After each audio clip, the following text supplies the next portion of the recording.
College of Charleston women's basketball assistant coach Bob Clark has been here for 5 seasons, and he still wants to win.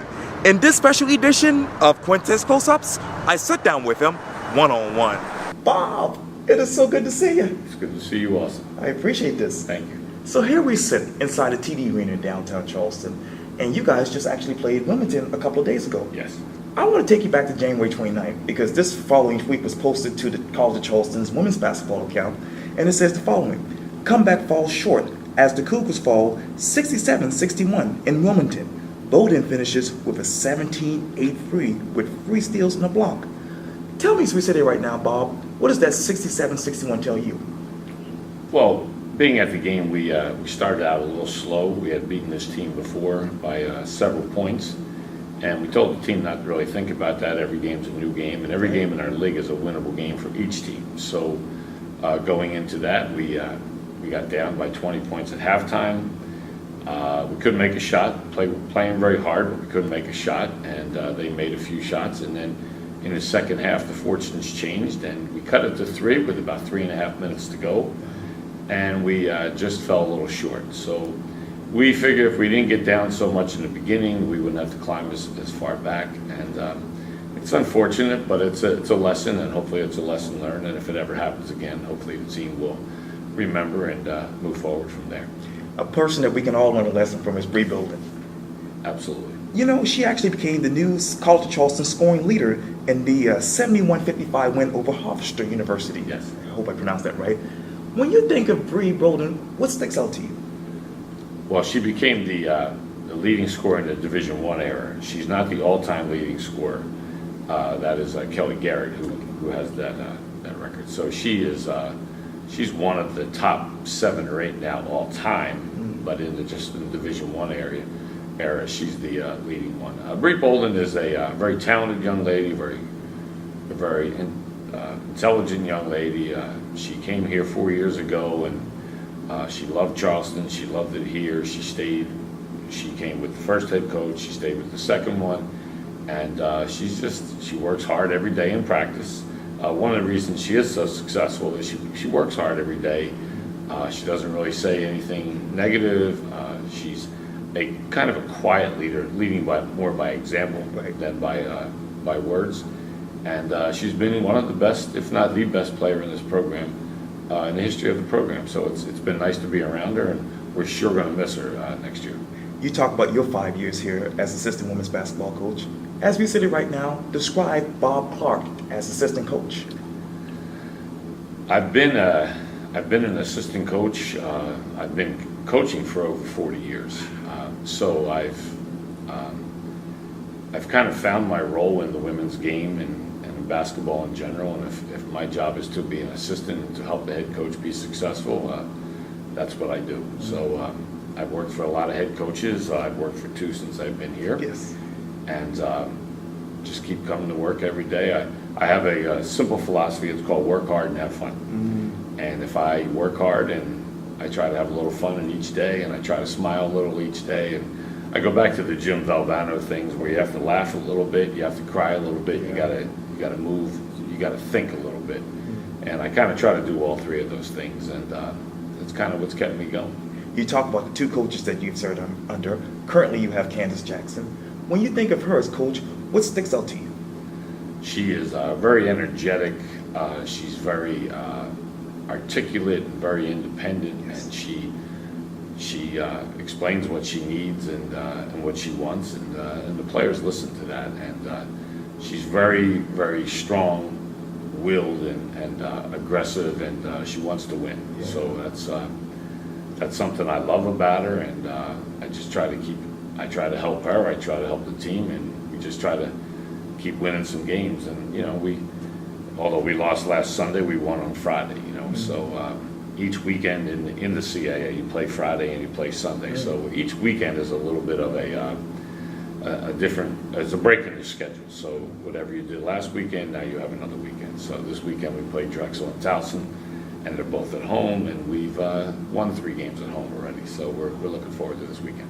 Another person who wants to win is the new athletic director, Matt Roberts. When you think of him, what plays in your mind? very energetic, very knowledgeable, wants to get this done here at the College of Charleston, and he has a good vision for the athletic department for all the sports, and he's enthusiastic, and he loves. I think one of the things I really love is that he loves this area. His family has moved here now, and he's ready to move in his house, and he's ready to get to work. And I think he shares that philosophy: work hard and have some fun, because he's always smiling, he's always saying hello to people.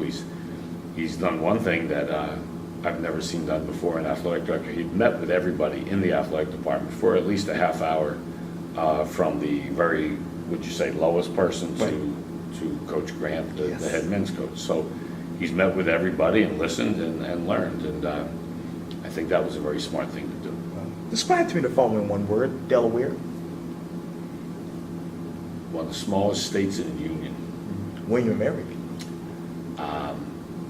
Beautiful Williamsburg, Virginia. Towson University.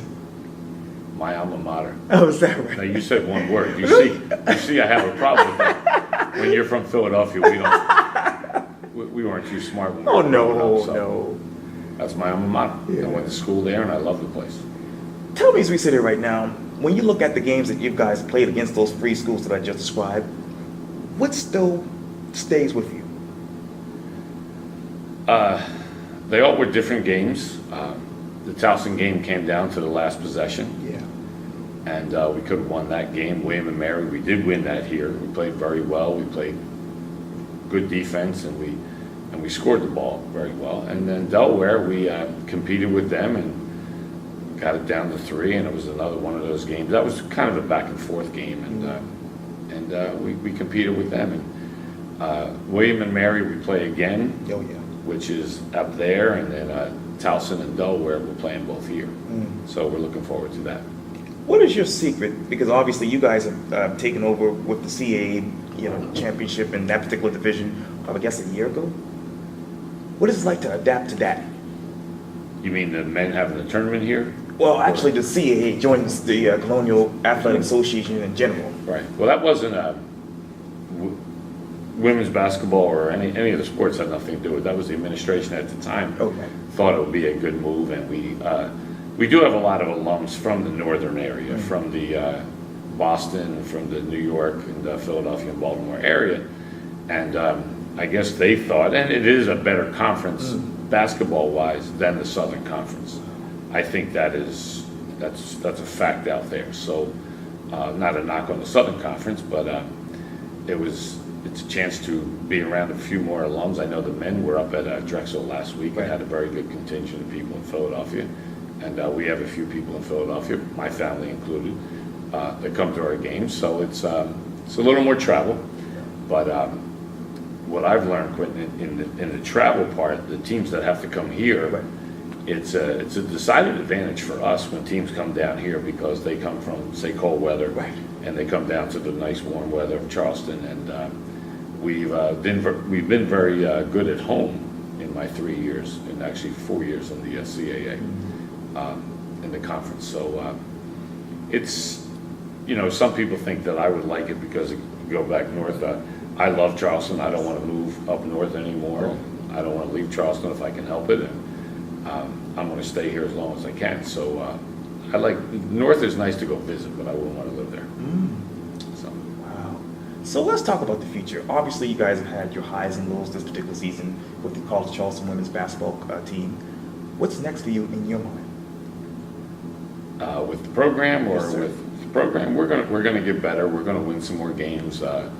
We're gonna be young again next year. What a lot of people don't understand, or maybe they do, but Coach Jackson's in her 3rd year, but she's only had 2 players that have been here all 3 years with her. So we are relatively young still this year, like Tanisha Brown's in her 1st year in the program, and Bree Boyd's in the 1st year in the program, and our freshmen and sophomores are in 1 and 2. So it's we keep building, we keep getting better every day, and I think if the players who come into this program and the players that are here realize that and just keep working, we'll be fine. We'll be fine. That's good to hear. Well, Coach Bob Clark, thank you so much for your time. I really appreciate this. Thank you very much. Thank you. Appreciate you coming over. Anytime.